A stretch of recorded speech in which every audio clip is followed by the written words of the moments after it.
I'm going to do my best. Hey, I'm going to apologize now. if you really gotta do what you gotta, I'll just warn people up top. Yeah, no. That's fair. I do apologize. That's, yeah, Are you live understandable. or not? Yes. Okay. Who all's in there? Nobody currently. Okay. I just started it.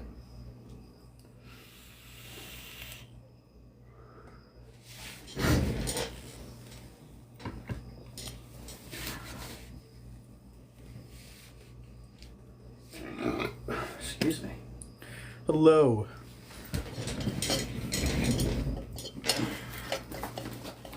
Glad you all could be here. Sorry I'm late. I'll go ahead and say right up top, the presidential debate is tonight, and it started at 8. So about 30 minutes ago. And Dan and Dave are currently watching the debate. Dad is in the room. Dad is in the room and watching it on his phone. So he's dual listening to both the live and also the debate. And I do think it's important for us all to be politically aware, and I would not blame you if you wanted to go watch the debate instead. If you'd like to stay and decompress from the political landscape for a while, I'll read to you as always, and we'll all have a really fun time. However, you might get spoilers. Because you can't see what he just did, but let me rest assured, I fist pumped the air. It's fine. You can tell them. Percussively violent, and that might, watch for 5 minutes, got mad, I'll read it later. Understandable. Oh, no. The fact checking on it is phenomenal. Dad's having a great time with the fact checkers currently. So, if you'd like to sit here, read with me, and then watch it later, I highly advocate that you do so, or at least keep up to date on it. I plan on watching it later, but I didn't want to miss this. Thank you. It was unintentional. I forgot. I got back and I was like, oh God, I guess I'm reading in glasses today. I'll just turn ambient lighting down a little bit because I didn't want to put the contacts back in. Fact checkers are the best. For sure. We stand all fact checkers. And so we might get a few spoilers and some outbursts from Dad. I assure you that it's entirely normal. And thank you. It was a gift from Corey. Thank you very much, Corey. I got some great gifts. Where are the books? Nope, the books are in the... What book? Books. Oh God. Oh God. Look, the TBR is filled back up. Thank you. Oh my gosh. Thank you for the corgi. Everybody say hi to Toby. If you could hand me the two on top.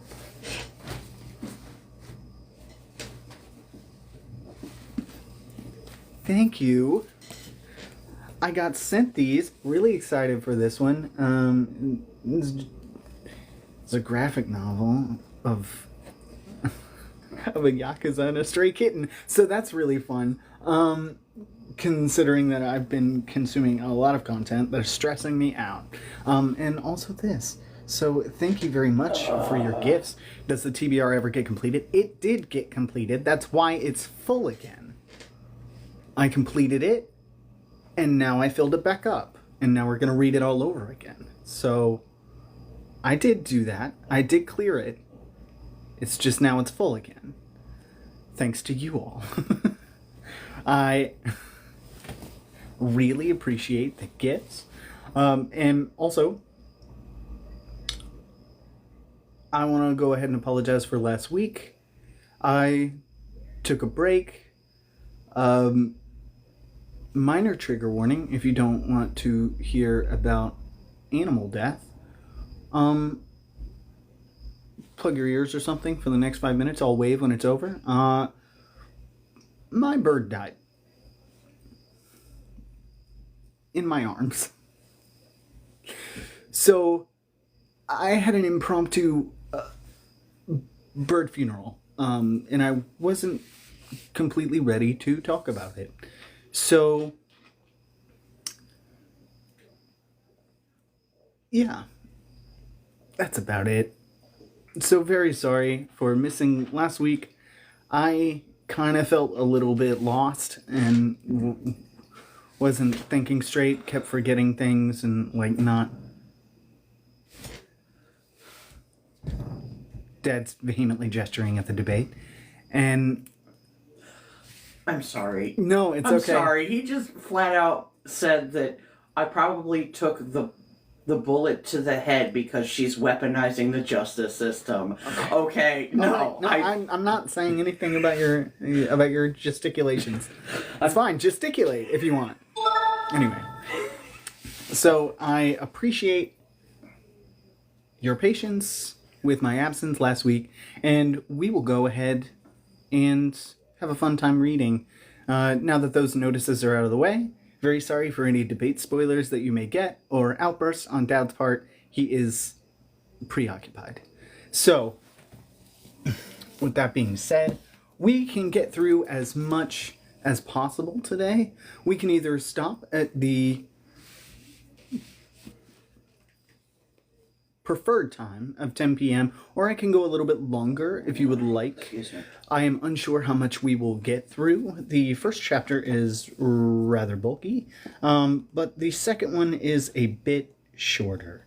So we might be able to go ahead and do both anyway, because the second chapter is already shortest, whichever your voice feels most comfortable with.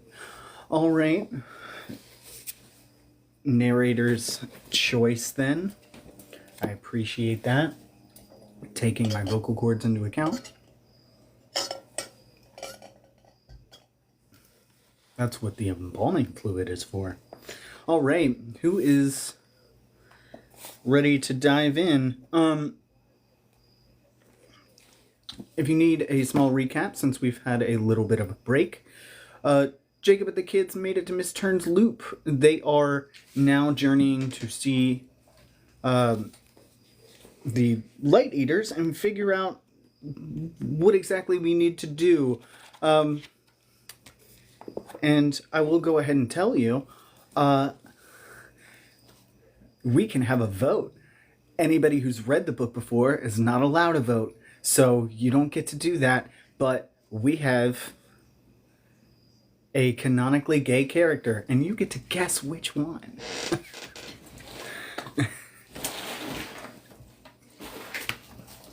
Anybody want to put their guesses in before the end of the chapter, you can have fun with that. All right. So we are starting off at chapter 16.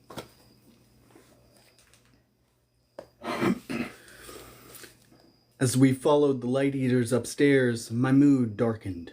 I was certain now that bringing down Call would require more from the seven than simply being together in the same room and holding hands. I've been part of the peculiar world long enough to understand that things were rarely that easy.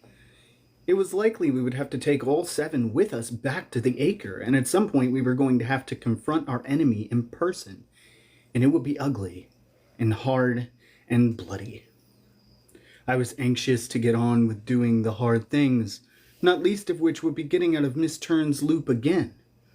But since it looked like we had no choice but to wait for the other four to arrive, I didn't mind having some downtime. My nerves were frayed from the journey, my head was heavy with exhaustion, and I realized, as the tantalizing smell of food hit my nose, that I was ravenously hungry. Sebi and Julius showed us to a clean, animal-free sitting room upstairs where a banquet table had been laid with a buffet. We let our heavy packs and coats and Bronwyn's steamer trunk fall to the floor, then attacked the buffet like wolves. We ate and talked. Mostly it was Nor and the two other Light Eaters who did the talking. Between mouthfuls of ratatouille mopped up with fresh bread, Nor leaned across the table and peppered Julius and Sebi with questions. What had their lives been like? When had they manifested their abilities? When had their Imbrans told them about the prophecy? Were they hunted and chased like she had been? They had been delivered to Miss Turn's loop the previous day by their Imbrans, they said, via slower but less dangerous routes than the ones we'd taken. I was left to assume that they'd been able to reach Miss Turn's loop so quickly because they had traveled here accompanied by their Imbrans, rather than alone, as we'd been forced to do. Millard confirmed this with a whisper in my ear. There are some temporal shortcuts available to Imbrans and those who journey with them. Their names were Julius Purcell and Sebby Mayfield. Both were light eaters, although the precise nature of their abilities varied slightly. I can project my voice when I want to, Sebby said, then a bit more quietly. And my light. Julius's lighting power was fearsome. He could darken huge spaces in a flash, but couldn't hold the light he'd gathered inside himself as long as Sebby or Noor were able to. He thought his parents were from Ghana, but he'd been adopted by an Imbran at a young age and had moved around a lot, shuffled from loop to loop for most of his life. Most recently, he'd lived in China. The loops there are wonderful, and some are quite ancient, he enthused. You know, they never had a dark age? While all of Europe was illiterate for 500 years, even kings, they were creating the most amazing works of art and literature. As to his age, he wasn't sure exactly. He guessed he was about 56, though he'd probably lost track of some birthdays along the way. What was clear, though, was that for a peculiar, and especially for one of the seven, he'd led a relatively sheltered existence.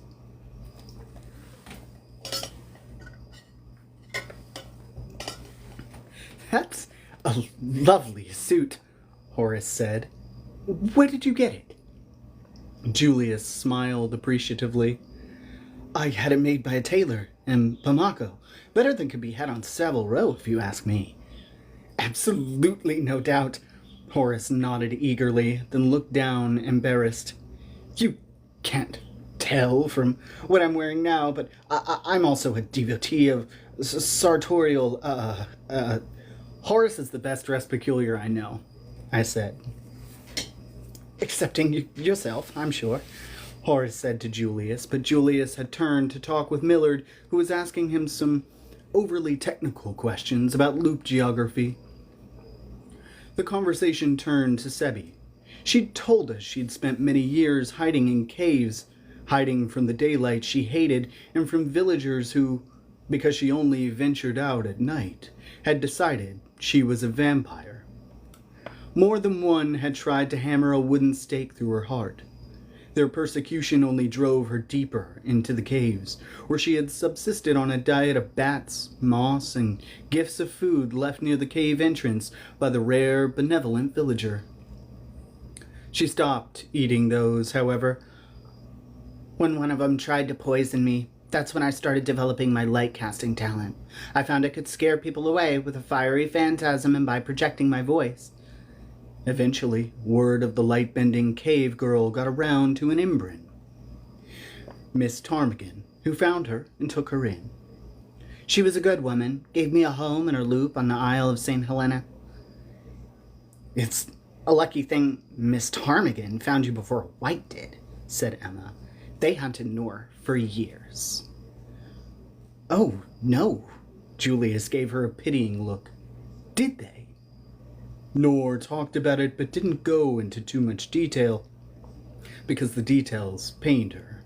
She mentioned the street attack that put V in the hospital and made her realize she couldn't protect Noor anymore. The Whites, who, years later, began following her after she manifested her power at school, then pursued her with helicopters and SWAT-style troops. She stopped short of describing the battle at Gravehill, or Murnau's treachery, or V's murder. She was eager to turn the questions back on our new friends. What about you? She asked Julius. Did the Whites ever find you? He shook his head. There were some close calls, but my Imbran always kept us 2 steps ahead of them. I asked them if they'd ever encountered a hologast. Both said no. I hear they're fearsome, Julius said blithely, his cheek full of bread. Are they ever? Bronwyn replied. You've seen one? Sebi asked, eyes widening. Or been near one, anyway? Seen 'em, fought 'em, killed 'em, you name it, Enoch said. We could tell you stories upon stories. My goodness, said Julius, dabbing his mouth with a napkin. What lives you've led. Sebi shrugged. I guess some Imbrins are better at keeping their wards safer than others. That's not fair, Bronwyn said. We had the best Imbrin in Peculiardom. I think some Peculiars are just lucky, Horace said tartly. Sebi spread her hands. If you say so. Maybe that's why they're so calm, Emma said in my ear. They've never even been close to a hollow. They're totally unprepared, I agreed, forming a huddle with her and Enoch. Enoch chuckled. Think of that. Their Imbrins kept them too safe. I'm not hungry anymore, Bronwyn said, pushing back from the table, though it was clear she was just offended. I have a couple of pictures for you. Here's Sebi.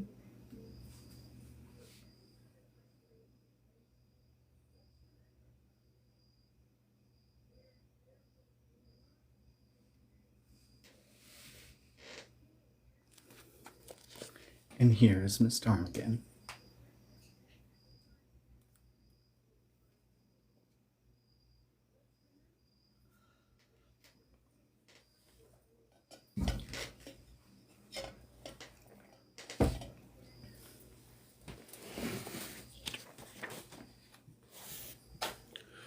The meal broke up. We'd had our fill, and the conversation was starting to become contentious. I cornered Julius and asked him again when Sophie and Pensivus were coming back with the others. I felt a stab of worry every time I remembered that 4 of the 7 were still unaccounted for. He assured me once more that they would all be here soon, but his patience with me was fraying. That and his casualness made me think they didn't fully realize what was at stake, which only made me worry more. Julius suggested the Light Eaters hold a friendly demonstration of their abilities and that they do it outside, where there were no walls to limit them. I wasn't sure if he was more interested in showing off or in sizing up Nor. Either way, she was game. And with nothing better to do but wait and worry, the rest of us tagged along too, watching from the front yard as the 3 Light Eaters crested the hill beside Miss Turn's house. I already knew what Nor could do, and it was a pleasure to watch her at work. She got a running start and dashed across the hilltop with her arms spread wide, gathering all the light around them, shaping it into a pulsing ball between her hands, then swallowing it in 3 giant gulps. There was a smattering of polite applause. As impressive as Nor was, she was a beginner compared to Julius. He proceeded to tear vast strips of light out of the air from the ground all the way up to the clouds, carving blackest midnight from a sunny midday. I was reluctant to applaud a show-off, but he was one of the most powerful peculiars I'd ever met, and I couldn't help myself. I shouted and cheered with my friends and Miss Turn's animals who had gathered to watch nearby, whinnying and honking and stamping their hooves. Then it was Sebi's turn. She began by demonstrating how she could steal light from a distance, which even Julius could not do. We watched her take all the light from inside Miss Turn's house and lift it into the air, the windows going dark while the space above the roof glowed brightly. I imagined all the ways that could be useful in a battle, and then she turned it into a glowing, winged dragon. It flapped into the black at noon sky, then did a loop-the-loop and dissipated into scintillating dust, lighting the rooms in Miss Turn's house again as it settled across the roof. There was more applause, and the Light Eaters took a bow. Then we heard someone shouting from behind us, and turned to see two people running up the driveway. One was a woman I didn't recognize. She was pulling a dazed-looking young girl along by the hand. The girl wore tall boots and a stained party dress, and she was holding a large, battered doll under one arm. I could tell the woman was an Imbrin just from the sight of her. Her modest dress, her eyes intense as burning coals, and most of all, her hair, which fell down her shoulders all the way to her knees, like a pair of wings at rest. I have another picture for you.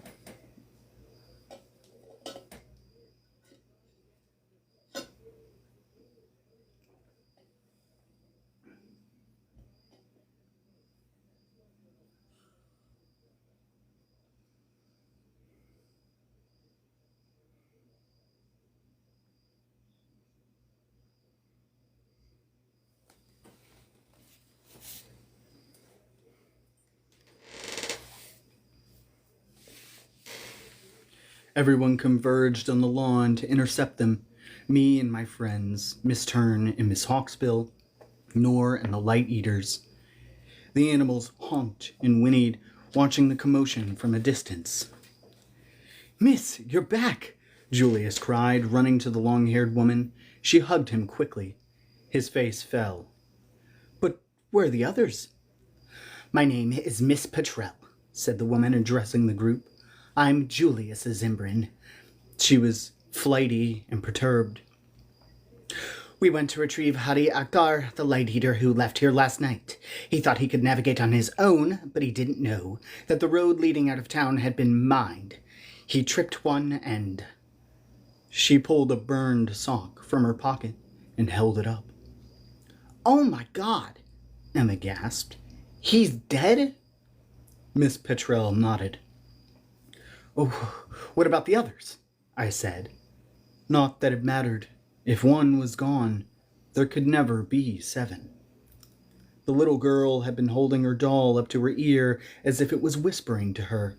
Now she lowered it and said, "Penny says we can tell you. My name is Sophie, by the way. I'm the one who made the secret calls to your Imbrins. 6 Imbrins, all but Miss Greenshank." She looked at Nor and added, "Velia Greenshank." We hadn't heard V's Imbrin's name before now. Nor stiffened, then got a faraway look. "But only 4 still had living wards," Sophie continued. "They told us their wards had been dead for years," said Miss Petrel.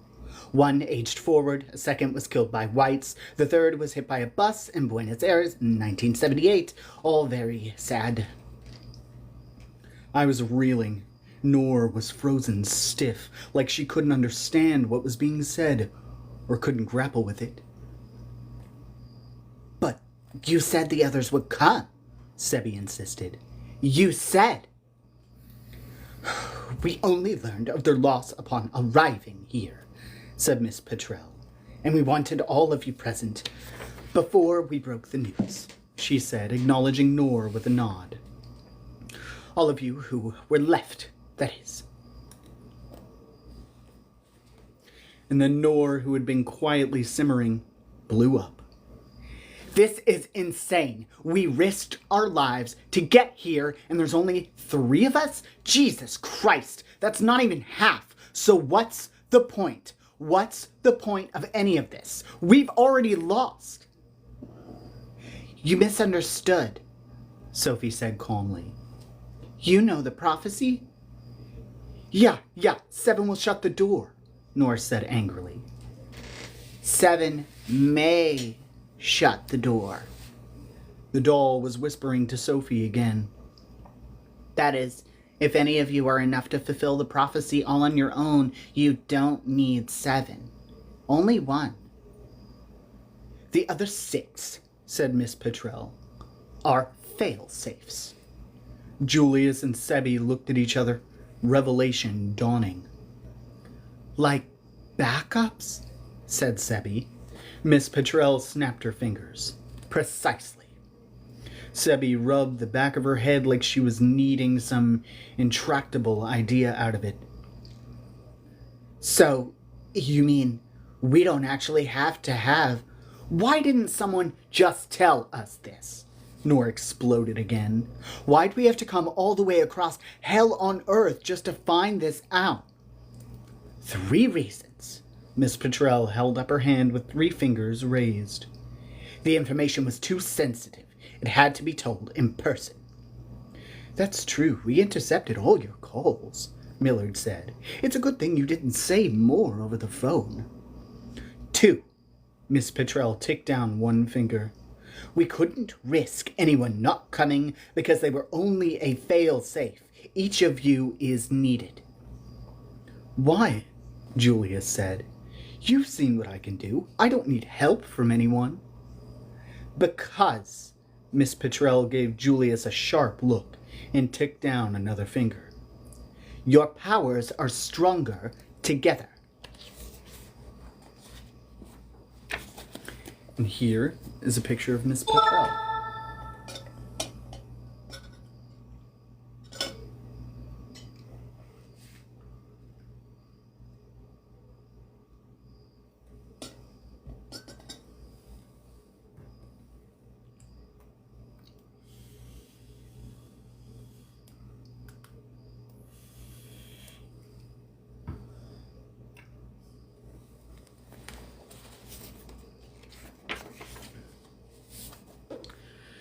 Six is a lot of fail-safes, Millard said doubtfully. You'd only need so many if the objective was unlikely to be accomplished on the first, second, or third try. Thank you, Invisible Boy, for that confidence-inspiring observation, said Julius. But I know my own capacity, and it's second to none. And the unlikely objective is? Said Nor. To shut the door. And say peculiardom, no less than that. Yes, but how? Nor said, swiping the air in frustration. Without meaning to, she'd torn away a strip of light from in front of her face and had to step through it so he could see her again. Does anyone know what that actually means? Miss Petrel paused, blinking. There's another bit of prophecy that explains in more detail, but I'm trying to recall the exact wording. Pensivus, can you remember?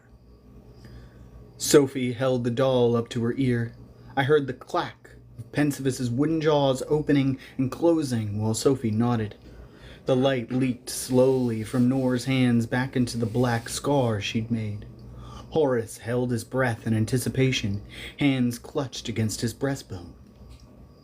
Sophie looked up. Penny says, you've got to eat Call's soul.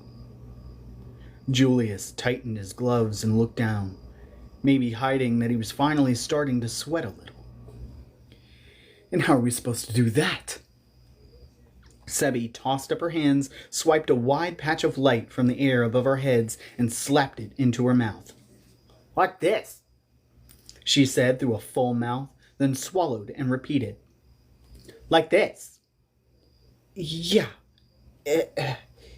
If Call's made of light, Nor said skeptically, I thought he was a giant tree made of rotting meat or something. That's what that kid who saw him said. Well, said Julius, like he was explaining something to a child, then his soul must be made of light. Sebi glared at Nor. Why would you doubt the word of an Imbrin? You mean the whisperings of a doll? Said Enoch. He's more than just a doll, Sophie said, scowling, which Nor Pradesh knows very well for herself. Okay, we're getting way off track here, I said. Let's just figure out how we're getting back, and then get the hell going. We can argue about how to eat Call's soul on the way. Everyone nodded. Finally, something we could all agree on. Yes, there isn't time to waste, said Miss Petrel. Call's forces have already begun massing outside the gates of your loop in London. Bronwyn clapped her hands over her mouth. They have, she said through her fingers. Have you talked to the Imbrins there? Millard asked. Are they all right? We've been gone half day already. Anything might have happened in that time. Attempts have been made to breach their defenses, Miss Petrel said, but so far they've not been successful. Their shield is strong, but only as strong as the Imbrans who made it. If any of them are hurt or lose consciousness, it may falter. You mean they can't even sleep? Said Julius. No, Miss Petrel replied, but fortunately, we don't often need to. Miss Hawksbill and Miss Turn came walking up. They had been standing nearby and had heard the whole exchange. We stand ready to help in any way we can, said Miss Hawksbill. Thank you, said Miss Petrel. Right now, we need to prepare these children for their journey back to London.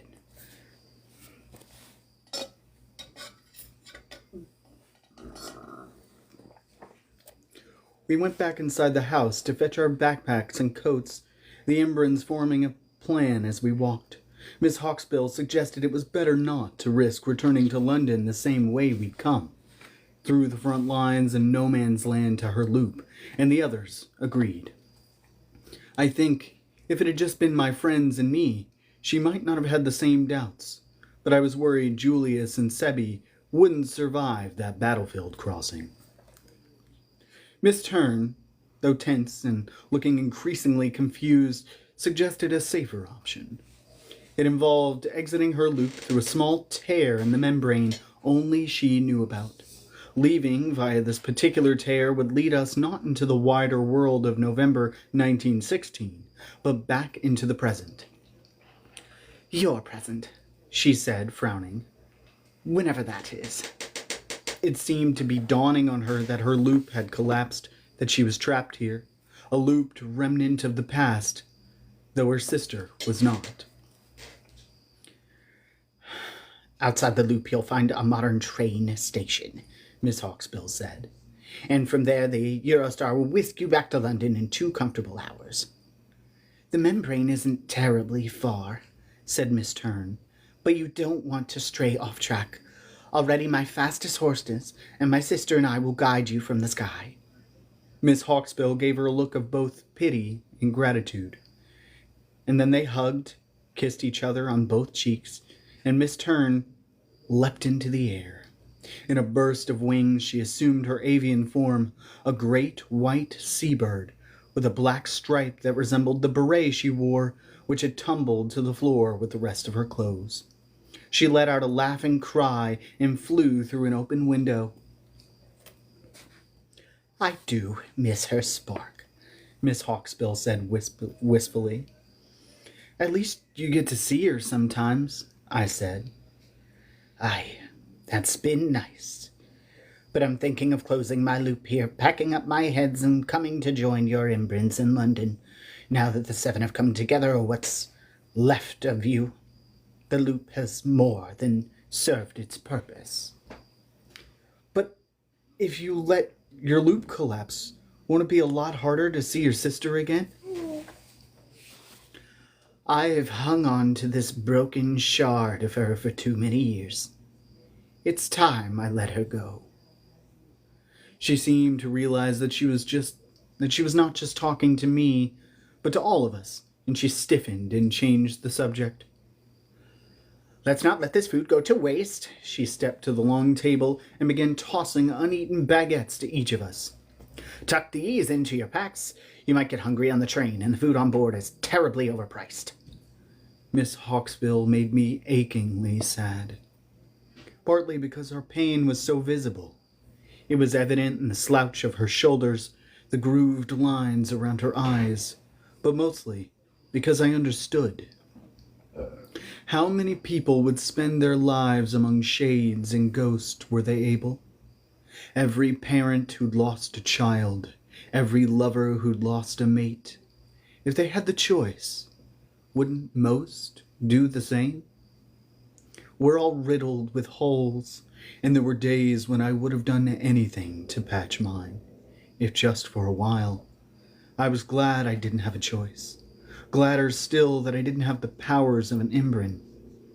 The temptation to misuse them would have been overwhelming. We gathered up our things, loading at Miss Petrel's behest Still more of the leftover food from the table in our bags. Bronwyn hefted the steamer trunk and hitched it to her back with a rope. Then we all went downstairs again to wait for Miss Turn. The big straw-floored room was almost empty now. The animals outside marveling at the stripes of dark Julius had left in the sky, which were slowly filling in again. While the others talked, I tried to prepare myself for what was coming. It had been months since I'd ridden a horse, and I wasn't the best at it. As long as we aren't riding a full gallop, I thought, I'll be okay. I'll be okay was the last thing that crossed my mind when the screams began, sharp and panicked and coming from outside. We all ran to the soot-grimed window. A plume of fire was consuming a small building, and the animals were scattering in all directions. Miss Hawksbill and Miss Petrel turned and sprinted toward the door, but before they got there, it burst inward, flying off its hinges and knocking Miss Hawksbill to the floor. Miss Petrel froze, then took a step backward.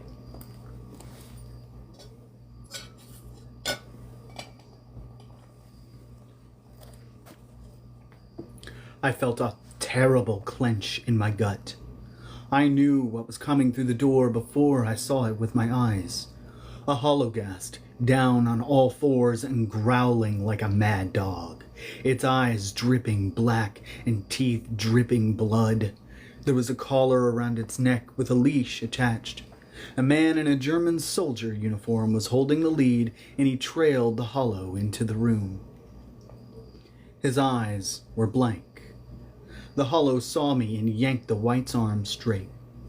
"Down, boy," the white shouted, jerking the leash, and the hollow crouched into a coil of trembling muscle. His accent was British, not German. "White," Emma hissed. Can you see his hollow?" I asked. She gave a quick, terrified nod.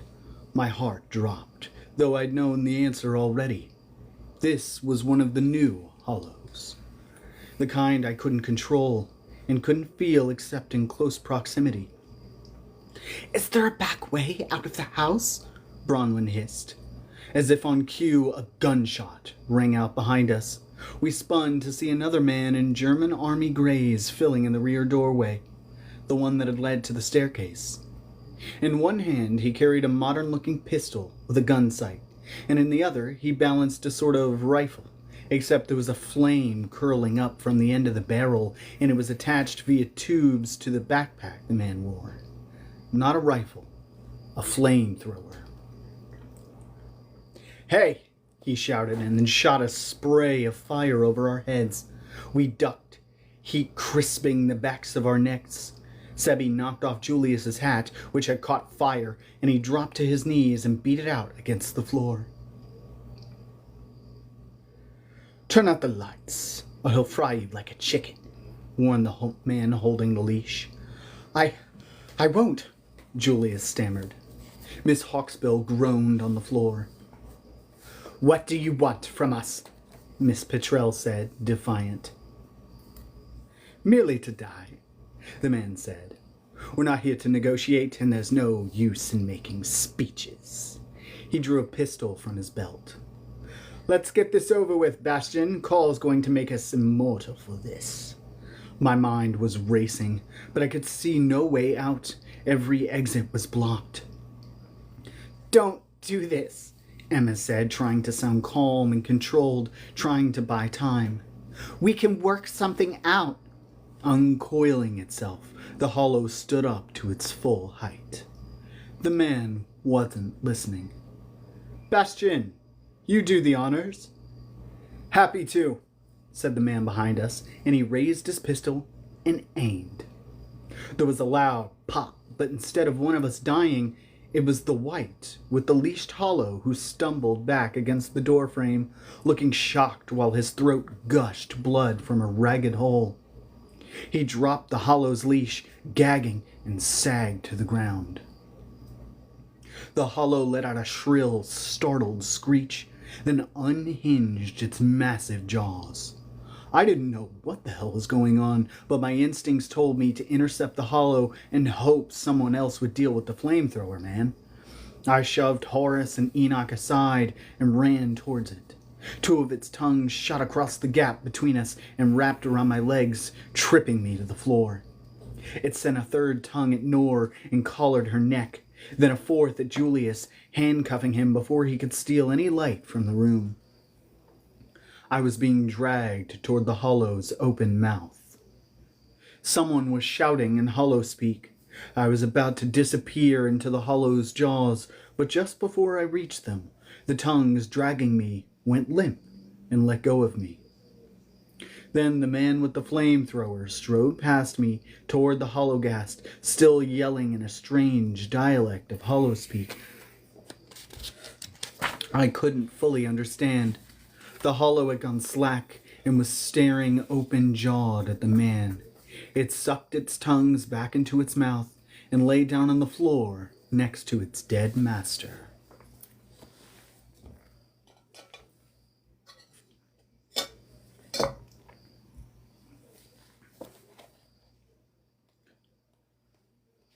The man turned to face us, his flamethrower lowered. "I've come to help you," he said. "My name is Horatio. Mr. Portman, Miss Pradesh. We've met before." "What's he talking about?" said Julius, rubbing his wrist where the hollow had bound them. "You know this man?" "Yes," I said, my head spinning. I could feel the Hollowgast's desire to kill me, but Horatio had ordered it down, and down it stayed. "He's a white." Horatio didn't dispute it. "I am the former Hollowgast of Harold Fracker King, known to you as H." His voice was clear and his words were crisp. His face wasn't a half-formed mass of just-born flesh any longer, but that of a normal-looking man, albeit one without pupils in his eyes. "I rejoined my former comrades and made them believe I was still one of them. They found you and tracked you," he said to Miss Petrel. "What?" she said. "But how?" "I can explain later. Right now you'll just have to believe me. There are more coming, and worse." "What could be worse?" Sebi asked, and then we heard a roar from outside, a sound I associated with Godzilla or the dinosaurs from Jurassic Park. "Murnau," said Horatio, "and he's bringing several more Hollowgasts with him." "Murnau?" Nor said, not quite believing her ears. And then I heard his voice, deep and bellowing from the front lawn. "Oh, children, come out, wherever you are." We ran back to the window. A giant, lumbering horror was thundering up the front drive. A nightmare 20 feet tall, his bottom half a formless mass of shifting black slime, the top resembling a melted and supersized Murnau. He was still bellowing. "My lord has blessed me with a new body and a boundless appetite." Racing up behind him, I could see, then feel 3 more Hollowgast, the new kind, bigger than the old ones and visible to all. "Run!" cried Miss Hawksbill, picking herself up from the floor with help from Bronwyn. "You've got to run. Take the horses. Take Sophie with you," Miss Petrel said, shoving the girl at me. "She isn't part of this loop. She can leave too." And then we were running, tripping, dragging one another out of the house through a back exit, where 5 horses were saddled and waiting for us in a vegetable garden. They were shy and shifting, but after a little coaxing from Miss Petrel, they let my friends mount. I turned to Horatio, who was stripping off his German army jacket to reveal a neutral collared shirt. My eyes flicked to the hollow hunched behind him, slavering black drool on some tomato vines. "Will you be able to control the others, too?" I asked. Horatio tossed away the jacket. "Not likely. This is the only one I've had proximity to for any length of time. Their language has changed, and their minds have toughened. Horatio hoisted the flamethrower, aimed it at the house, and with one long pull of the trigger, he filled the room we'd just run out of with fire. To slow them down a little, he explained. He was about to drop the flamethrower when I caught his arm. He snapped his head at me, a reflex presaging violence, but caught himself. "Easy there," I said, then nodded at the hollow. "Shouldn't you do him too?" Nearly all of us were mounted now. Emma called after me, "Jacob, come on!" "It isn't necessary," he said. I narrowed my eyes at him. "We are damned, but not irredeemable," he said, and then he turned and growled something to the hollow. The hollow skittered away toward the woods, harmless as a cat. "He won't bother us again." He mounted a horse, then reached his arm down to help Sophie on too.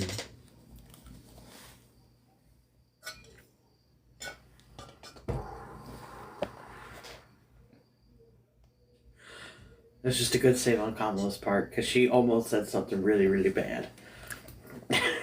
Okay. The house was filled with crashes and howls of angry hollows. We could hear Murnau screaming at them to kill as many of us as they could, but to leave Jacob Portman for him. I lurched onto a horse with Emma, who'd been paired with me because she knew how to ride so well. Nora rode with Enoch, Horace with Julius, and Bronwyn with Sebi, who clung awkwardly to the trunk strapped to Bronwyn's back. "Miss Hawksbill and I will guide you to the tear in the membrane," Miss Petrel shouted after us. "Watch the skies." She and Miss Hawksbill leapt into the air and transformed in a flurry of feathers, then flapped off toward some trees at the back of the property, where I caught a glimpse of Miss Turn already circling. Our horses broke into a trot and followed them. "Wait! What about Addison?" Bronwyn cried. He was hurrying alongside us, still on the ground. "I can run," he said proudly. "Not as fast as we can," my horse replied in plain, clear English. Bronwyn leaned down from her saddle, scooped Addison off the ground with one hand, and pinned him under one arm while the other held the reins. "Giddy up!" she cried, and Addison howling in fear as their horse shot forward.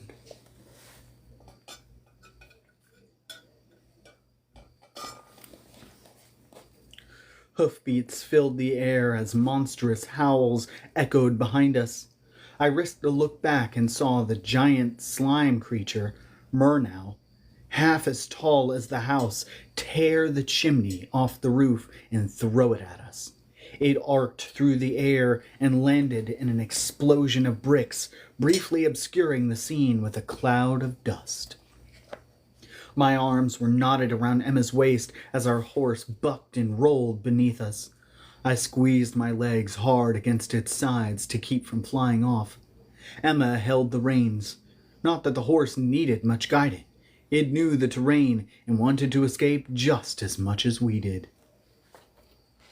Our 5 horses galloped downhill.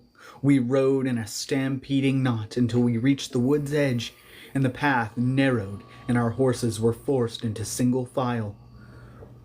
We were at the front of the line, and Julius and Horace were at the rear. Glancing back, I saw Julius take a hand off the reins and hold it up to rake light out of the air. Smart, I thought, leaving a trail of dark to blind our pursuers, but the ride was too rough, and he nearly flew off the horse. Horace screamed and pulled him back into the saddle before he could fall. I searched the sky for the Embrons and caught a glimpse of Miss Petrel's unmistakable black-tipped wings through the trees. We were on the right track, but I could hear the hollows howling behind us. They were catching up too quickly. We raced into a clearing. Ahead, the path forked left and right. Because Emma and I were on the lead horse, it was our call to make. Above us, I heard a screech and looked up to see the 2 Embrons veer left. But just then, to our left, at ground level, I heard a hollow scream. Left was out of the question.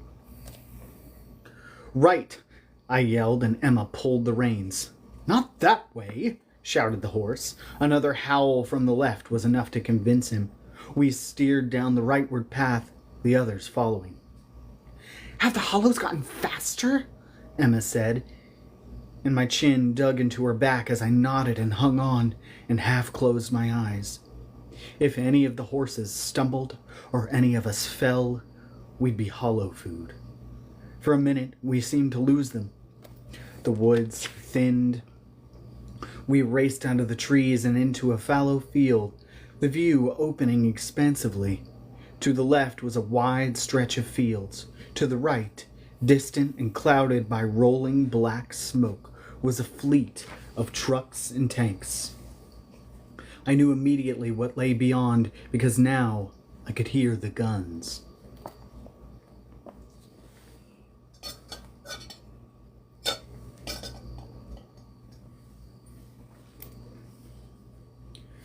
Oh, God, Emma said. That isn't... Is it?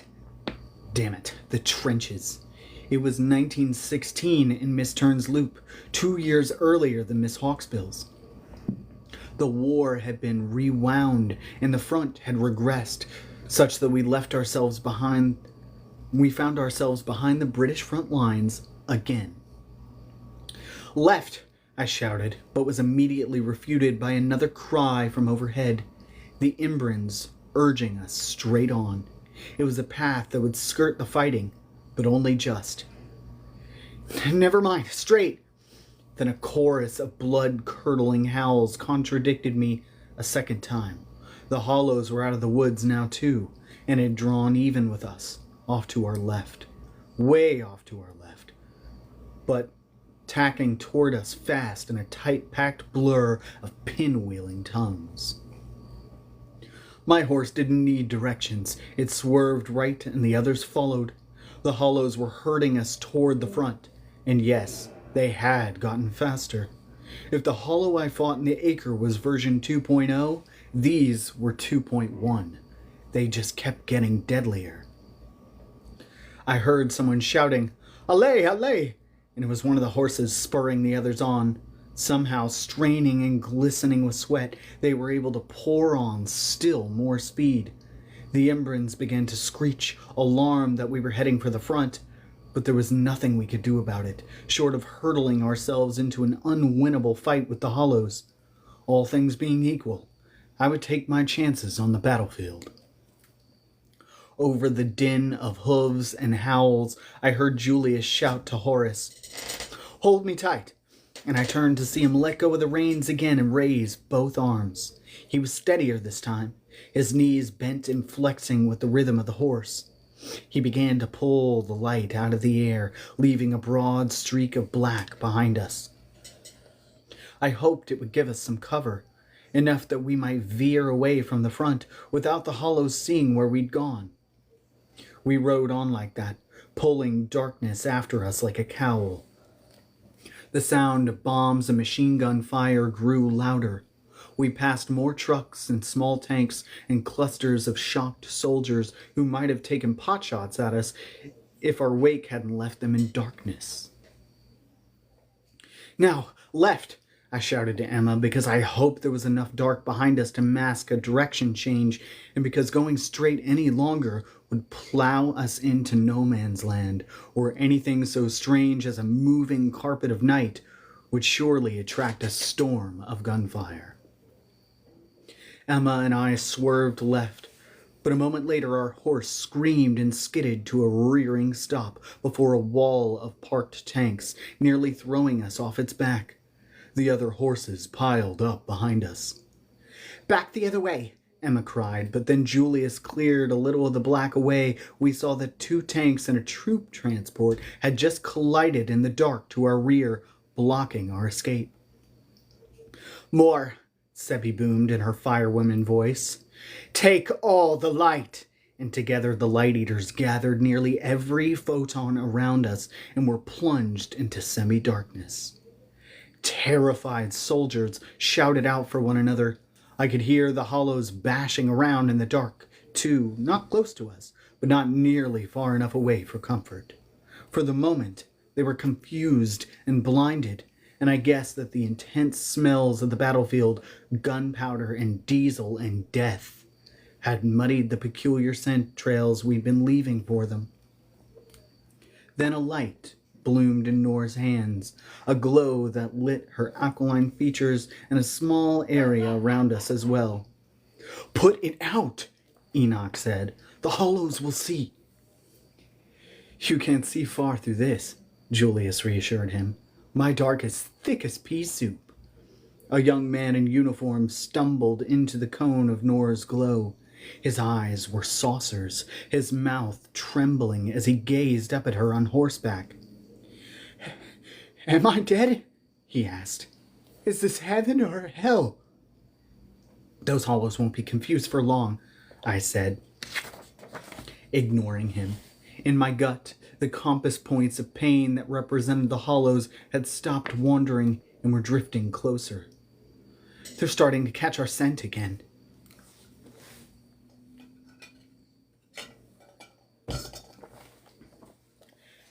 "Then there's no way out," Horace cried. "There might be," Nora said. Her eyes went to the nearest tank, a primitive hulk of metal and tread looming at the edge of the wavering light. She locked eyes with the young soldier. "Can you drive that thing?" He tried to speak, couldn't, nodded instead. "Good." Nora swung her leg over the saddle and jumped down from the horse. "We need a ride." Enoch gaped. "In that?" "That's a fabulous idea, Nor," said Emma, and she dismounted too, then glanced at Enoch. "Unless you'd rather run through no man's land with just Horace's sweater to stop the bullets." We all got down from our horses. What about us?" said the horse I'd been riding. "Wait till we draw the hollows away, then run," said Nor. The young soldier was already climbing into the tank. We ran after him. From the rim of darkness around us, soldiers in gas masks gathered to watch. They must have thought they were dreaming. "Smallest ones first," Nor said, boosting Sebi into the tank. "Get that door open." The young soldier slid a bolt and threw open the tank's hatch. "You sure we're all going to fit in there?" Bronwyn asked. "Shrink if you have to," said Horace. "There's no other way." The young soldier helped us in one by one. Nor and I were last, and as Nor was climbing in, the soldier asked her, "Are you angels?" "Sure," she replied. And then we heard the inhuman howl of a hollow. They were close and coming fast. Any color that was left in the soldier's cheeks drained away. "And those," she said, "are devils." And the hatch slammed shut over our heads. This picture's kind of dark, but there's the tank. And again, the whole landscape is dark.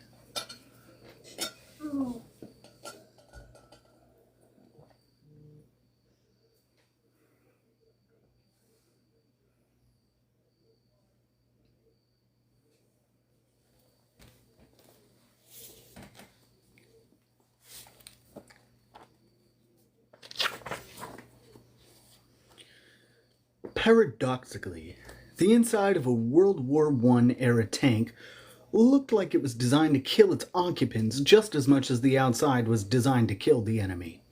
Though we were packed in like sardines, there was enough room for all of us. But it was hard to breathe through the engine fumes, and hard to hear because of the engine roar, and hard to see because there were only slits in the armor for visibility. The young soldier wedged himself into the driver's seat. The rest of us compressed ourselves into the tight compartments around him, meant for gunners and shell loaders, and began shouting contradictory orders. "Go back the way we came. Go where the hollows ain't. No, follow the Imbrans. How? We can't see them from in here." Finally, Bronwyn shouted for quiet and said, "Jacob, machine gun bullets kill hollows, don't they?" "I think so," if you shoot them in the head. Their chests are armored. But they won't destroy a tank. This was directed to the young man in the driver's seat. Enoch flicked his arm. Do more than stare. She asked you a question. No. He rapped the hatch above him with his knuckle, and it rang dully. Armor's too thick. Bronwyn snapped a nod. So we lead them into a bullet storm. Let the British and Germans kill the Hollows for us, then follow the Imbrans. That's absolutely mad, Julius muttered, and then he shrugged. You heard the lady, he barked at the soldier. Let's go get shot at. The soldier peered through a slit in the hull. It's too dark. I can't see where I'm driving. Ah, righto, grumbled Julius. I'll spit it back. With help from the soldier, Julius located the loading port of the largest gun barrel and opened it. He pressed his mouth to it, squeezed his eyes closed, and made a noise that sounded like vomiting. Peering through another of the tank's gaps, I could see light shooting out of the tank's gun to fill the horizon. It might have been an amazing thing to witness, this tank firing sunlight into the sky, and I wished I could have seen it from the vantage of the gaping soldiers who surrounded us. Now that he could see, the driver was able to quickly get his bearings. He stomped the clutch with his foot and threw the tank into forward gear. We lurched forward with a great squeal of metal. Then there was a loud clang, and one of the Hollows had jumped onto the tank. It drummed uselessly against the hull with its tongues, then let out a piercing howl of frustration. The soldier shrank down into his seat. What was that? Just drive, lad, said Millard, half shouting over the din of the engine. The soldier yanked the two parallel levers before him in opposite directions, which was apparently how you steered the thing, and we lurched to avoid something. A second hollow gas leapt atop the tank, while a third tried, unsuccessfully, to lasso and then pull us to a stop from behind. But their teeth and tongues were little use against our behemoth of iron and steel. The soldier's state of dreamy compliance was beginning to fade, replaced by panic as we approached the front lines. But a steady stream of encouragement from Millard and threats from Enoch kept him pointed toward the battlefield.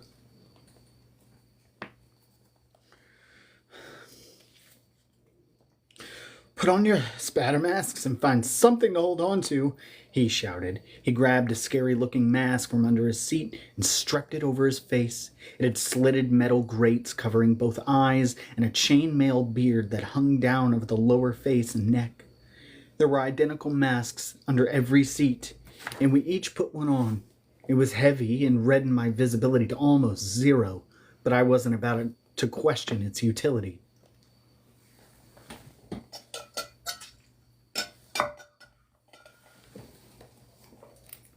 The tank pitched forward dramatically, then slammed into something and righted itself. We had crossed the trenches and were plowing into no man's land. There was a brief pause in which we all could hear was the roaring engine and the squeal of the tank's treads. Even the Hollows had gone quiet. Then the guns woke up. They sounded like rolling thunder as they raked the cratered land towards us, and then a hailstorm of ear-splitting clangs filled my head. None of the bullets entered the tank, but tiny shards of metal were knocked loose and went flying, and I realized what the medieval-looking masks were for. I felt one of the Hollows die. It didn't even have time to scream. The others did, though. They were hit, and I felt them scramble from the exposed side of the tank to the sheltered one that faced the British line. I shouted at the soldier to turn and drive the other way. I saw a flicker of hesitation on his face, but he was so thoroughly out of his depth that he did as I asked anyway.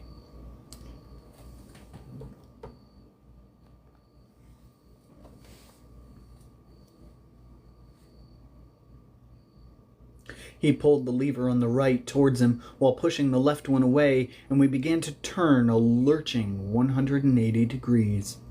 The storm of gunfire passed from one side of the tank to the other. One of the remaining two hollows didn't react fast enough and was torn to pieces. The other spider crawled around to the back of the tank, and then I felt it go underneath us, into the empty space between the treads. It scratched and pounded at the floor of the tank, rattling the metal beneath our feet, desperate for a way in. I wondered if the saliva of these new hollows was acidic enough to eat through steel. Chasing the thought from my mind, I shouted at the soldier to turn back the other way, and he shoved the levers again.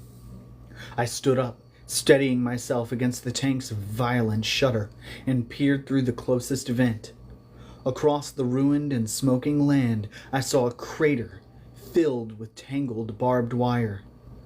I told him to drive straight through it. "We could get hung up in there," he said. "Never get out again." The hollow's scratching turned to a whirring thwang beneath us, and I pictured it peeling away loose panels in the tank's bodywork. "We didn't come all this way just to die inside a tin can," Emma shouted. "Do as he says and drive." The soldier jammed down a pedal with his foot. The tank sped up, but it still felt like we were moving in slow motion. It was hot as the fires of hell in there, the overworked engine making the air shimmer with an accumulation of fumes threatened to choke us. Finally, we dipped down into the crater. The hollow gas began to screech as the barbed wire tore it apart. The driver poured on as much speed as he could in hopes of getting us out the other side of the crater, but our left tread bound up, tangled in wire, while the right one kept turning, which spun us in a slow circle. The bullets strafed us again, and then something snapped and we were sprung loose. A moment later, the tank tipped upward and we climbed out of the hole. There were cheering and fist pumps, and then a mortar shell landed, and we were knocked sideways by a giant explosion. Everything went black. I don't know for how long. Maybe a minute or two, maybe just a few seconds, but when I came to, one of those terrifying masks was staring down at me, and I had to suppress a scream.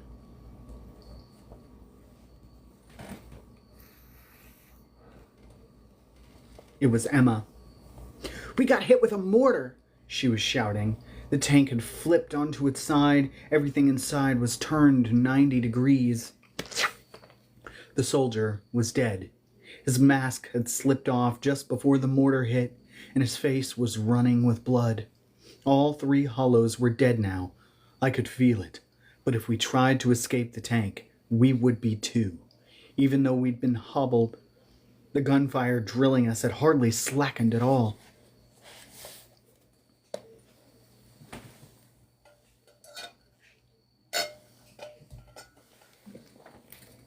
I looked around, dazed from the blast and the combined voices of all my friends. Horace was tending to Enoch, who had blood flowing out of his coat sleeve. Millard and Bronwyn were frantically digging through her steamer trunk for something. Sebby was traumatized and sobbing. "I don't want to die in here," she wailed. Neither did the rest of us. We had to get out of the tank before any more mortar shells landed on it. But the moment we popped our heads out of the hatch, we'd be as dead as those hollows. "I could eat the light from the sky again," Julia said. "It wouldn't make any difference," said Horatio. "They'll just blanket the air with bullets." There were more suggestions, none of them good. Everyone was starting to panic. Then Millard cried, "Look here, friends," and we all turned. He and Bronwyn had gotten the steamer trunk open and were carefully lifting out Klaus's bone clock. I had forgotten all about it. "I have something here that might help us, but then again, it might not." "We'll try anything," Horace said. "It got a bit dinged up, but if it still works, and works the way Klaus said it does," he held up a key ring of finger bones. "Now, was it the pointer that opens the case or the index?" He was interrupted by an explosion that rocked the tank. Another shell had landed close by and left my ears ringing.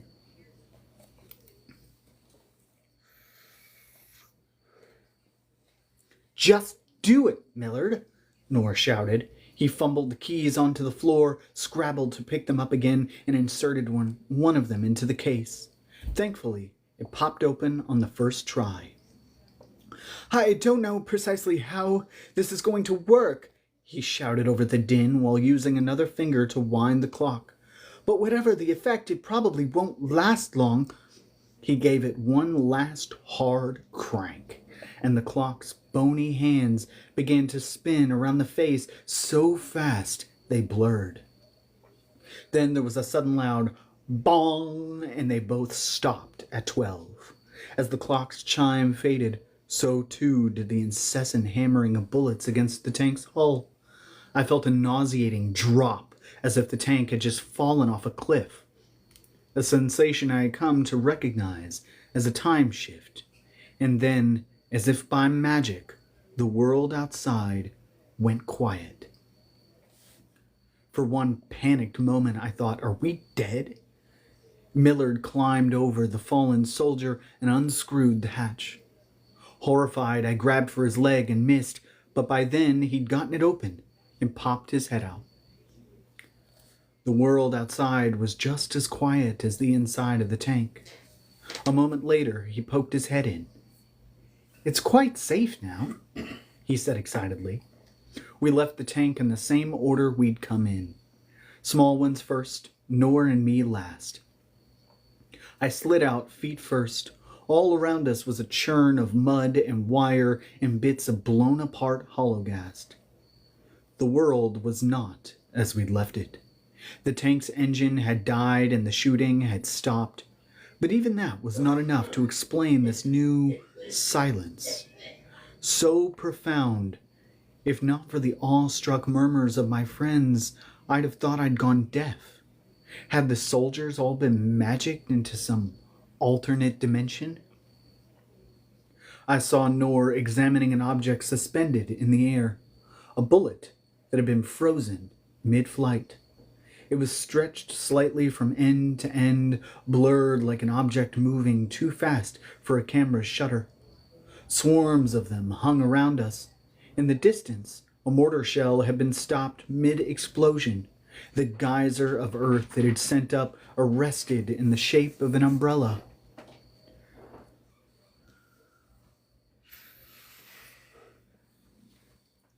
Nor reached up her hand to touch the bullet.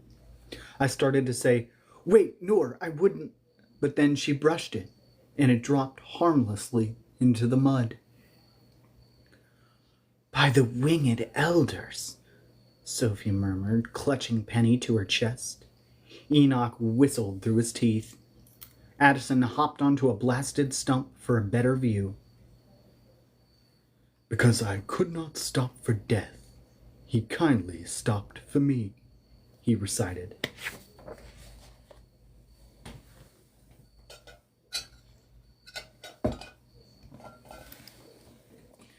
"This is no time for poetry," Emma said, and started to ford a path through the crumpled barbed wire. "Let's get out of here before that old clock stops doing whatever it is it's doing."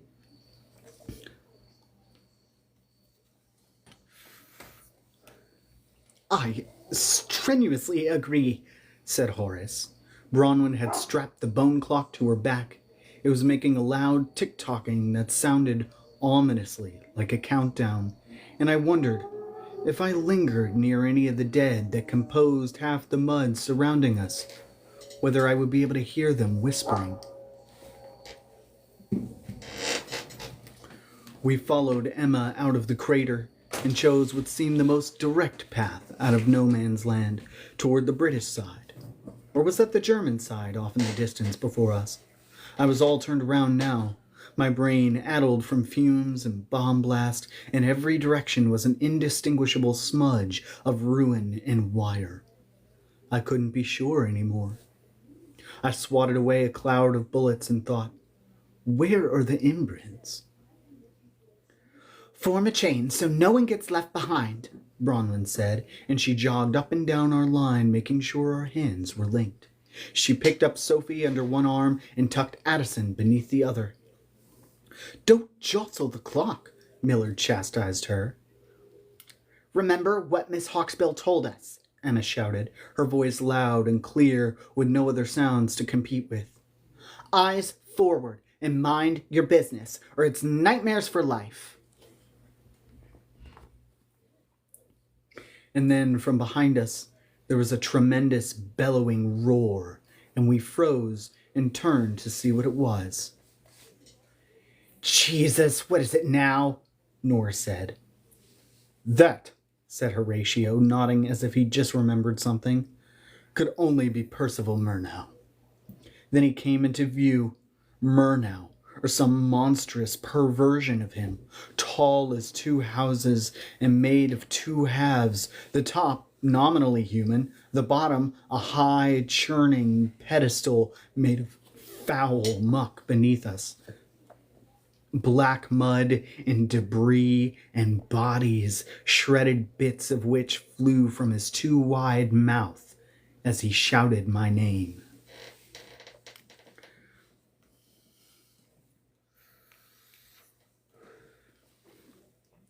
The bone clock had no effect on him. He was not of this loop. Someone screamed, "Run!" We did, scrambling as fast as we could manage over the ruined land, swatting away clouds of bullets as we went.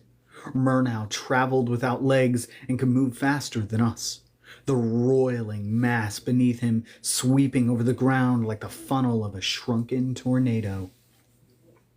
After a moment, the roaring behind us was joined by a screeching from above. "Miss Petrel!" Julius cried. "And Miss Hawksbill!" Bronwyn shouted. Two of the Embers have found us again and were circling overhead. Miss Turn was of this loop, and so, presumably, was frozen somewhere in mid-flight.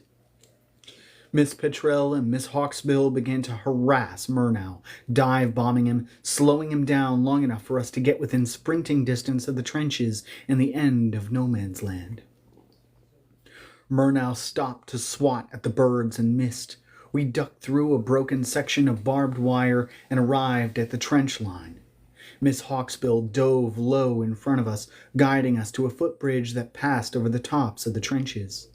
Here the bullet clouds were thick as rain, and the sound of them falling away from our bodies as we ran was like a slot machine paying out $1 million prize. I looked down into the trench as we crossed the footbridge. Dozens of soldiers, frozen like grim statues, faces smeared with earth and blood, guns spitting fire. They were German, not British. This was the German line. There was a great thudding behind us. Murnau was close, maybe 50 yards back, and gaining.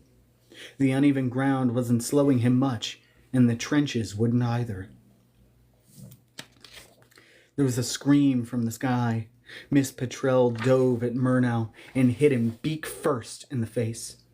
He grunted and dodged away, then twisted and brought up his arm. He caught Miss Petrel in his hand, then crushed her and threw her away into the muck.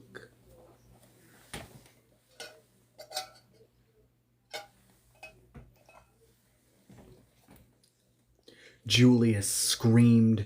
Sebi and Enoch scooped him off his knees and carried him. She was dead.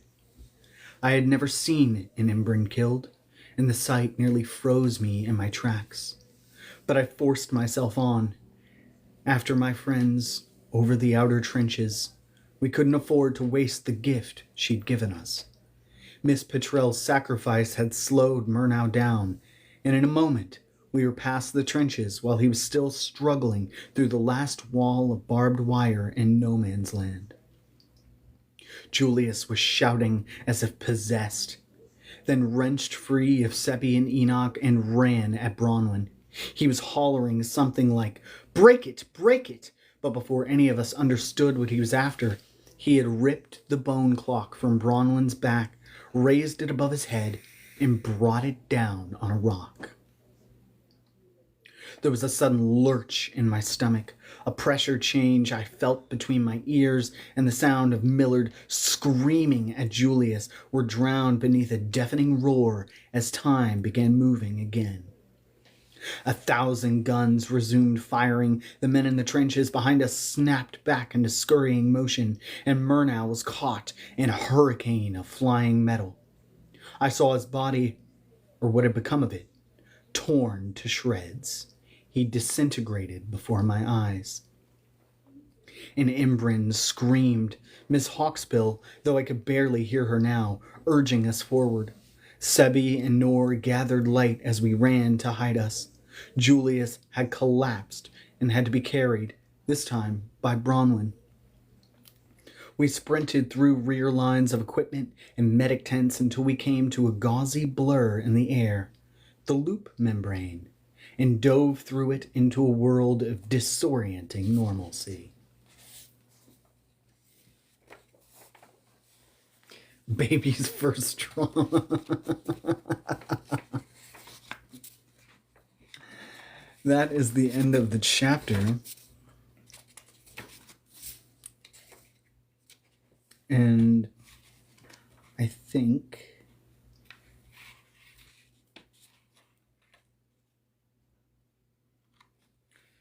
there's technically only 6 pages in the next chapter. We could get there. We could get there. We go a little over, but not by much.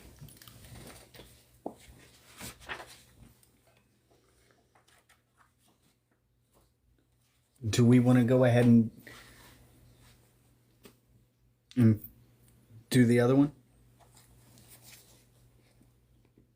You gotta go. Let's do it. Okay.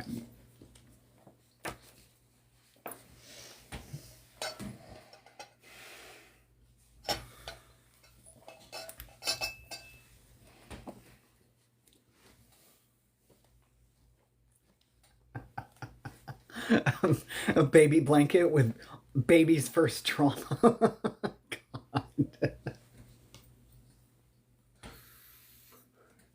Bye, Lady Aoife. Have a good night. Do we want to continue? I got 2 votes for continue.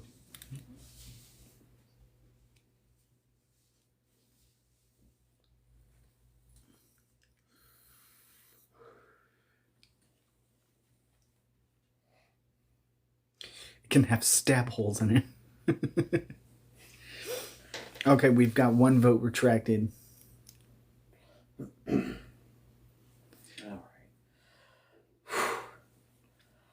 We can wait if you all want. We don't want Lady Aoife to miss stuff.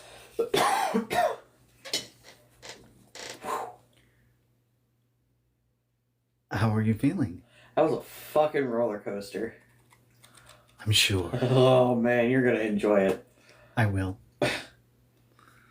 I like that we're now just designing a baby blanket that I'm gonna be responsible for knitting at some point. All I have to say is if you knit it and there are stab holes in it, you gotta like knit funny designs around the stab holes, making it look like, look, I fixed it. I fixed it. Just like little skulls knit, like embroidered into it. Be like, look, it's fixed. Wow. Well, yeah, I'm gonna have to do that now. That's the big takeaway. I have concepts of a plan. Yes, that's Fake Band-Aid over one. That'd be so funny.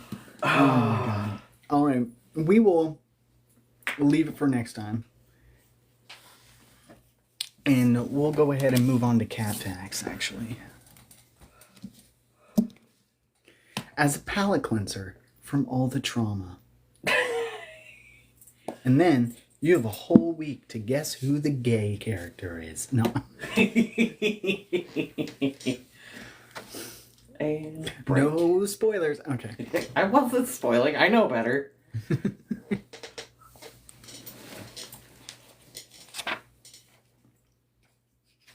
we do Persian last time? I think so. Yes. Cool, then we're doing Peter Ball today. Babies. Yeah, little babies with big ears. Okay. Don't forget the bullet holes. I won't. We'll be sure.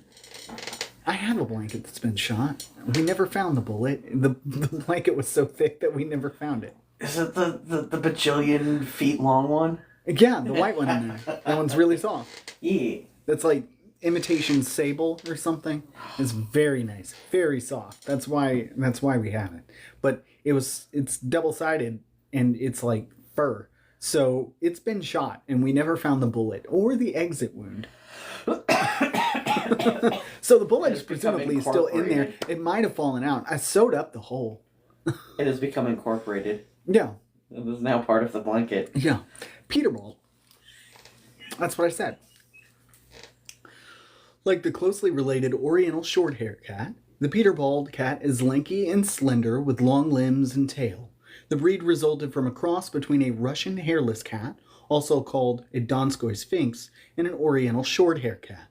The Peterbald breed is relatively new. The Donskoy Sphinx is a hairless cat, but the Peterbald is more of a variety pack. One litter of Peterbald kittens may contain completely bald kittens, chamois kittens with a suede-like feel, velour kittens with a very short coat, and wire kittens with a special coat of short, wiry hairs. Not only that, but the kittens' coats can also change for up to 2 years after birth. And as adults, Peterbald cats may lose some of or all of their hair. All of these different kinds of hair and hair loss are caused by the same dominant hair loss gene. The ancestor Donskoy Sphinx cat is controversial because its hairlessness gene can be dangerous to the health of the cat if the cat has 2 copies, meaning one from each parent. Because the Peterbald results from the crossbreed and has subsequently continued to be crossbred, it's thought to have less risk of the health problems associated with the Donskoy Sphinx. Both breeds are too new and spottily accepted by official organizations for many conclusions to be drawn. But look at this little half-naked baby.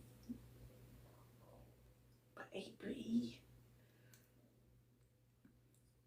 It looks more like a Dobby than a Pettigrew. I'm just gonna throw that out there. If Dobby was a cat, that would be Dobby, right? Look at this cat. 100%. Look at this boy. Between that one and the Oriental Shorthairs, those are the most Dobbiest of Dobby cats that will ever Dobby.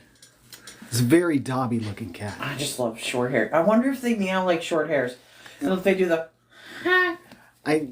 To me it sounds like and I don't know why I assume this, because I shouldn't, but the majority of like cats with hair problems, I feel sound like they've been smoking for 30 years, and it's always like or cats with like or in my case, cats with sight someone problems. get him a sweater. Yeah. Just I mean, some of them on here have heard Joy going on. It's just like she's been smoking 6 packs a day for like the past 30 years. She's just walking through, I just need another roll of nickels and I'll win the slot machine kind of level. Well, I put Smokey to sleep. Kitty. That's adorable. Babies.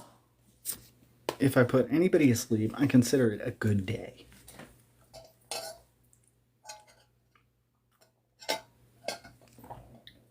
Sleep is good for you. Mm-hmm. That's why I texted you. Sleep is important. Sleep is important, and I wasn't planning on it anyway. So, like, that was a surprise sleep can help. Surprise sleep did help.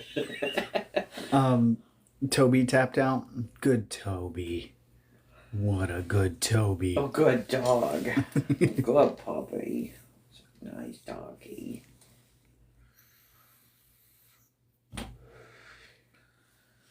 Anyway, yeah, I can't take this eyeglass chain off. And Virgo? No.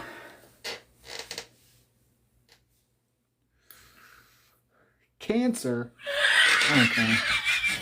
Sorry. Would you want Virgo instead? Virgo.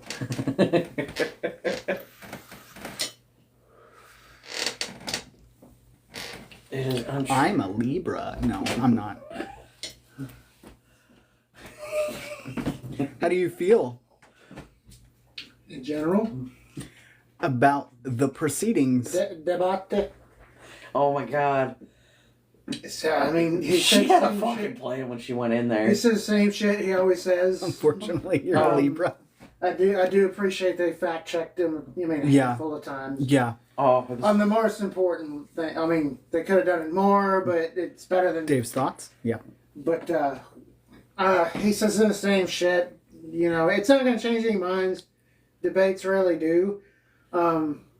It showed, I think, that Kamala's competent and informed and ready to take the reins.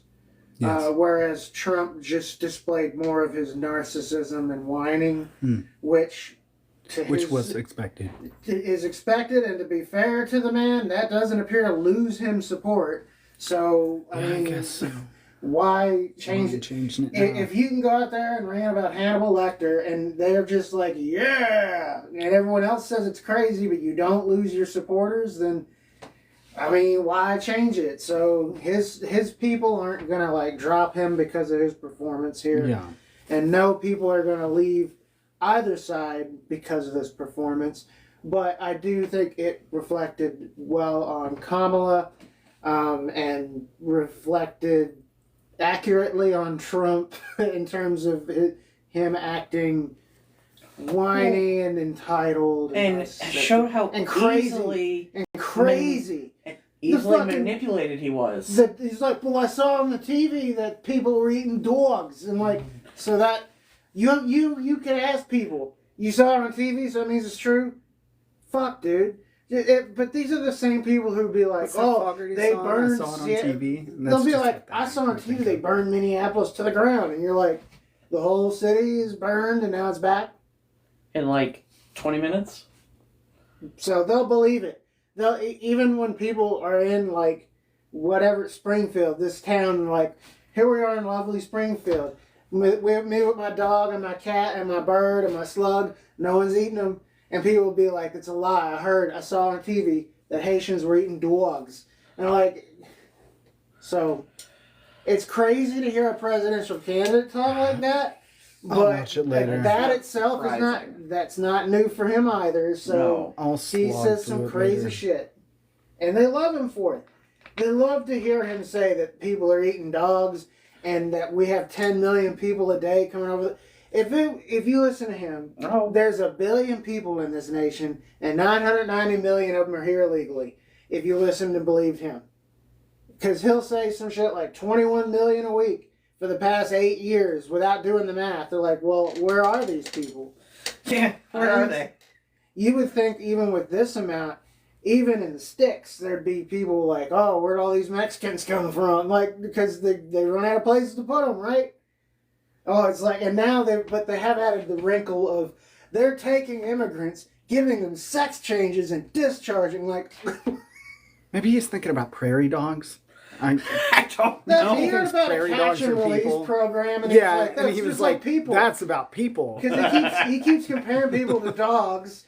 So Yeah, and I'm like, and they do weird Well, shit with prairie dog communities I too. So I'm think like, it's- maybe he he's saw losing a his thing grip. about I prairie think dogs, the- and he's losing his grip, and he thought they meant people because he doesn't know what a prairie dog is.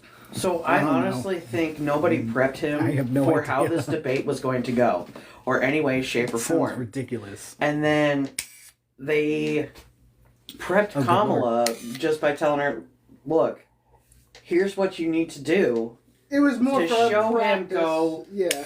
and be truly unhinged." Dave is a cool light. And she flat out said, you are easily manipulated by these world leaders who show you an ounce of favoritism or compliment you.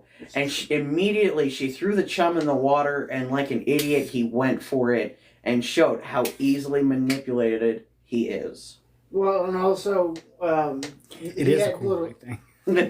I want that light. I want one. Here, play with it more for him. It really Take the- messes up the take the bulb. light filter. Take the bulb. Bonk. You can pull the. It's magnetic. You can also just. Yep. So much fun. Dave has a little fidget light. Yep. I saw it on TikTok and was like, let me buy that from someplace other than TikTok. That's what I did. Let me go look for it outside of this platform. Because the ads, every ad, it's like only $6. Like the bulbs are $6. If you buy this from them, it's $40. I bought the whole thing for $10 on AliExpress. Hell yeah. Anyway, yeah, that's essentially how I thought the whole. I didn't think he brought up the dog thing because that one was disproven already. Oh, But he's going to. and the whole they're taking it. The first question was about the economy, and he's like, Venezuelans are taking over apartment buildings, and I'm like, okay, well I'm in Kentucky. What's that do about the price of eggs? My brother and I the entire time are just But the price texting of each other eggs. about the points. And he goes, immigration corner, each and every time. And I think there's about 10 fucking texts within the first, He is before the obsessed first with immigrants. commercial. I guess like that's what his base really cares for, but he is just every question he loops I'm back to sorry. the immigrants. You're fine. I asked your we're- opinions. We're a country built on immigrants. And we don't have a problem with it until all of a sudden we're already here. What does the Statue of Liberty say? Don't trust immigrants because they eat dogs? That's what it says, right? I think so. Yeah, I thought. I thought, no, it's not dogs, it's cats. Oh. It's cats. That's what it was. Shit. Fuck. Well,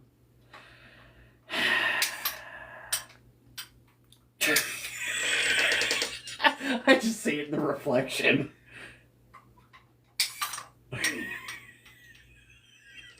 you having fun? No. No. Not at all. Oh, also, like if you press the limiter switch inside, Mm-hmm. it's a ton of fun. We need to make those into babes. No, for real, like it's a lithium ion Keep battery. seeing it in the glasses. Yeah, I didn't turn the ring light on because it was going to Yeah, glare off the I'm glasses sorry. and I didn't want to put my contacts You on. just like if I buy another and take it apart and get at the wires, I could. do Yeah. that. That's what I was thinking. It's like Even to that a the whole other wires. one. The wires are. He right hasn't there. stopped playing with it since he got it. Yeah, I mean, it shouldn't be too difficult. I'm just changing that out.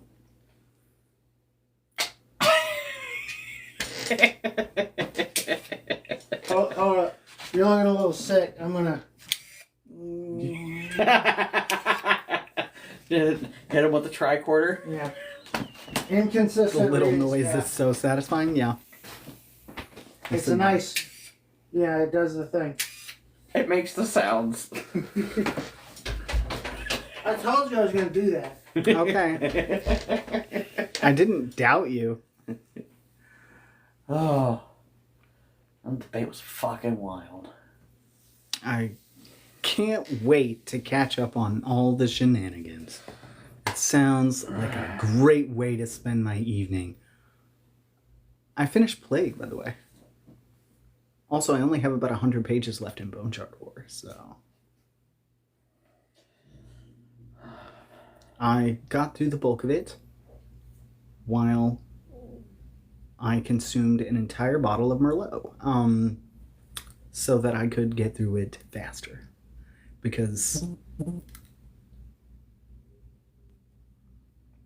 honestly, it made it a little bit easier to get through.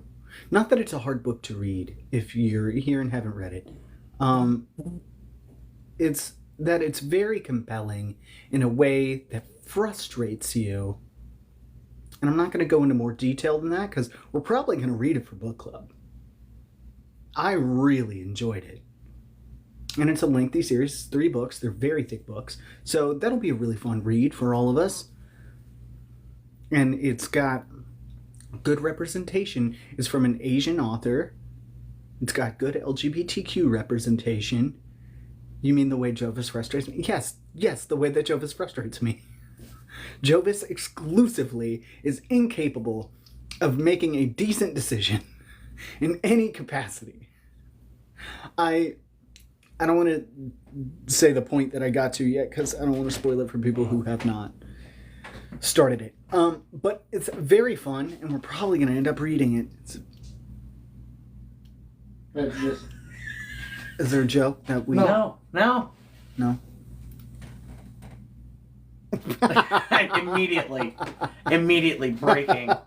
Yeah, like this just went out. Yeah, right after the debate. Of course. You know I how was many wondering- people she has voting age? So that's big. I was wondering if That's that a was big block. Yeah, no.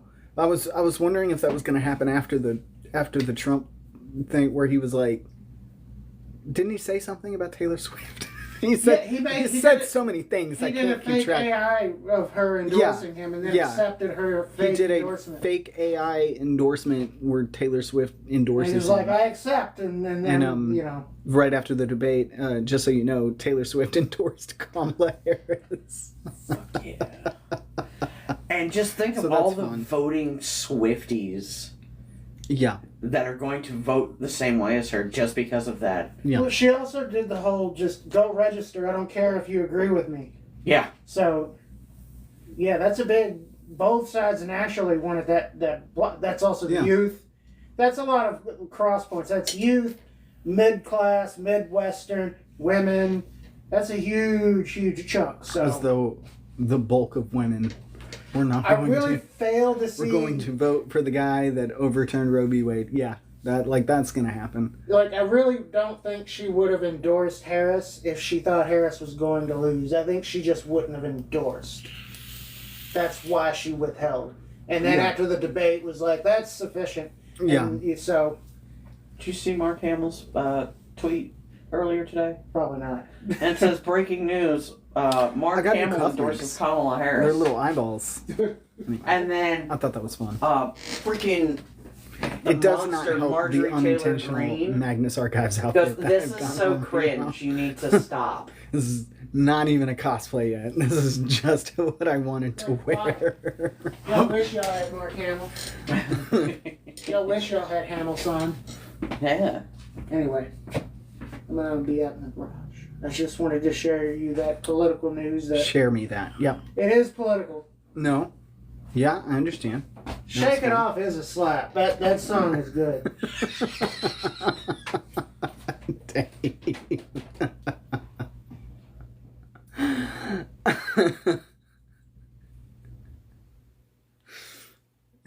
Dave's a Swiftie now.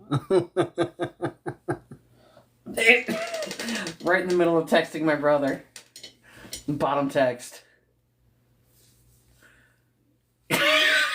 You're in the middle of typing it out and you already sent it.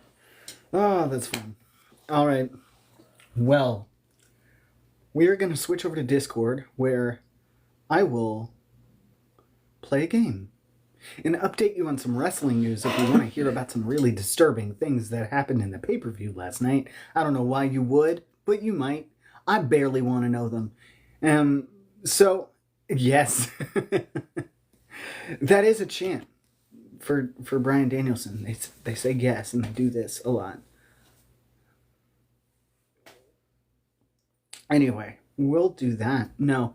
The only question is what game we want to play, because I got my tower set up, so streaming is a whole lot easier now, which is great. I have access to my Steam library again. I could play Portal or anything. We can also resume Control. That would also be fun. I would be amenable to either and or both. I don't know. Start one, finish with another. We've done that before. But now we have a lot more options, and I have a lot more games in my Steam library than I remembered. So, probably because I haven't been able to play any of them for many years. So, I've also never played The Witcher. And I have The Witcher, all three of them. Never played any of them because I could never get the capacity to play it. And I have Portal 1 and 2. Several options and things are now available to us. Also, Control is fun. After I said that I might play something off my Steam library, Dave got visibly upset and was like, "You didn't like the game," and I assured him I did, but I don't think he believes me. I would have no reason to lie about that. So, we will discuss this on Discord But if you have a vote, go off, I guess. And I will see you guys next week with more of the Desolations of Devil's Acre and cat facts to go around every week until we all... I was going to say something about the heat death of the universe. I feel like that might bring everybody down. So I will see you guys later, presumably. Unless the imminent demise of everybody with the heat death of the universe. So... Heard, Chef. Dad's nodding like I made a good observation, which makes me think he knows something. Any last words? Yeah, this bug is creeping me out on my phone. So I'm down. Swift what? All right, I will see you guys next week. Thank you for joining me. 8 Central next Tuesday. If you're not doing anything, we'll have a great time. Thank you. And I'll see you guys later. If I die, I die. That's a good attitude to adopt, Annie. I appreciate that. Good night, everybody.